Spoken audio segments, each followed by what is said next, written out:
నివసించువాడే సర్వశక్తిని నీడను విశ్రమించువాడు.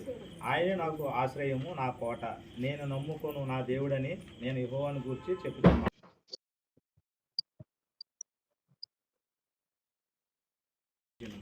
ఆయన తన రెక్కలతో నిన్ను కప్పును, ఆయన రెక్కల క్రింద నీకు ఆశ్రయం కలుగును.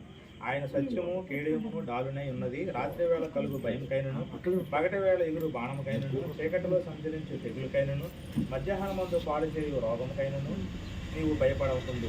నీ ప్రక్కను 1000 మంది పడును, నీ కుడి ప్రక్కన 10,000 మంది కూలినను అపాయము నీ వద్దకు రాదు. నీవు కన్నులారా చూచుండగా భక్తిహీనులకు ప్రతిఫలము కలుగును. యెహోవా నీవే నా ఆశ్రయము అని నీవు మహోన్నతుడైన దేవుని నీకు నివాస స్థలముగా చేసుకుని ఉన్నావు. నీకు అపాయమేమీ రాదు, ఏ తెగులును నీ గుడారము సమీపించదు. నీ మార్గమన్నింటిలో నిన్ను కాపాడుటకు ఆయన నిన్ను గూర్చి తన దూతలకు ఆజ్ఞాపించును.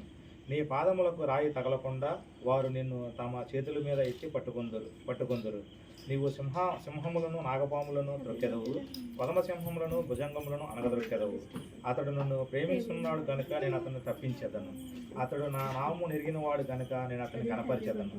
అతడు నాకు మొర్రపెట్టగా నేను అతనికి ఉత్తరం ఇచ్చేదను. శ్రమలో నేను అతనికి తోడై ఉండేదను. అతన్ని విడిపించి అతన్ని గొప్ప చేసేదను. దీర్ఘాయు చేత అతనిని తృప్తిపరిచేదను.